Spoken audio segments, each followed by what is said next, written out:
ในช่วงเวลาที่พายุบัวลอยกำลังเคลื่อนตัวเข้าใกล้ประเทศไทยหน่วยงานรับผิดชอบด้านน้ำได้เร่งปรับแผนการจัดการน้ำอย่างรอบคอบเพื่อรับมือกับสถานการณ์ที่อาจเกิดขึ้นซึ่งเป็นสิ่งที่หลายคนอาจมองข้ามไปว่าการควบคุมระดับน้ำในเขื่อนไม่เพียงแค่ป้องกันการเกิดน้ำท่วมแต่ยังมีบทบาทสำคัญในการรักษาความปลอดภัยของชุมชนทั้งหมดเมื่อวันที่ 26 กันยายนเจ้าหน้าที่จากสทนช.ได้จัดประชุมเพื่อตรวจสอบสถานการณ์น้ำโดยมีผู้เชี่ยวชาญและหน่วยงานที่เกี่ยวข้องร่วมหารือที่อาคารจุฑามาสที่ประชุมได้วางแผนการปรับลดการระบายน้ำจากเขื่อนขนาดใหญ่หลายแห่งในช่วงที่ผ่านมาเพื่อป้องกันไม่ให้น้ำที่สะสมจากพายุรากาศไหลเข้าสู่เขื่อนเจ้าพระยาซึ่งขณะนั้นยังคงมีปริมาณน้ำสูงอย่างไรก็ตามหลังจากที่สถานการณ์ในหลายพื้นที่เริ่มคลี่คลายสทนช.ได้ปรับลดอัตราการระบายน้ำลงจาก 2,200 ละบม.ชั่วโมงเป็น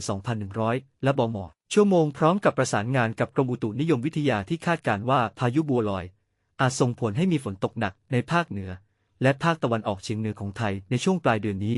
ซึ่งรวมถึงพื้นที่ที่อยู่เหนือเขื่อนสิริกิติ์และภูมิพลที่ประชุมจึงตัดสินใจให้เพิ่มอัตราการระบายน้ำกลับสู่ระดับปกติโดยกำหนดให้เขื่อนสิริกิติ์และภูมิพลเพิ่มการระบายน้ำจาก 10 ล้านและบม.วันเป็น 15 ล้านและบม.วันเพื่อสร้างพื้นที่นาว่างสำหรับรับน้ำและรักษาความมั่นคงของเขื่อนนอกจากนี้เขื่อนอุบลรัตน์ได้เพิ่มการระบายน้ำแบบขั้นบันไดอย่างต่อเนื่องจนถึงวันนี้มีอัตราการระบายน้ำที่ 35 ล้านและบม.วันและจะคงไว้ในระยะนี้ขณะที่คณะกรรมการลุ่มน้ำชีได้วางแผนลดผลกระทบด้านท้ายน้ำในพื้นที่จังหวัดขอนแก่นมหาสารคาม101และยโสธรล่วงหน้าแล้วสำหรับเขื่อนป่าสักชลสิทธิ์ที่มีแนวโน้มเต็มระดับภายในต้นเดือนตุลาคมจะต้องยังคงอัตราการระบายน้ำที่ประมาณ 51.84 ล้านและบม.วันที่ประชุมยังเน้นย้ำถึงความสำคัญของการแจ้งเตือนภัยน้ำท่วมฉับพลันโดยเฉพาะในพื้นที่ที่เสี่ยงต่อการเกิดเหตุการณ์ดินโคลนถล่ม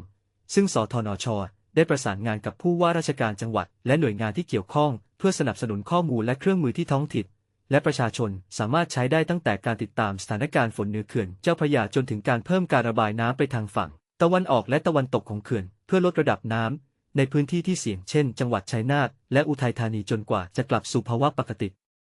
แต่ที่น่าสนใจคือบางครั้งการตัดสินใจเพิ่มการระบายน้ำอาจถูกมองว่าเป็นการรีบเร่งแต่ในความเป็นจริงมันเป็นแนวทางที่คำนึงถึงความสมดุลระหว่างการป้องกันและรักษาความมั่นคงของเขื่อนคุณคิดว่าการปรับแผนนี้ควรทำอย่างไรเพื่อให้ทั้งสองด้านได้รับการดูแลอย่างเหมาะสม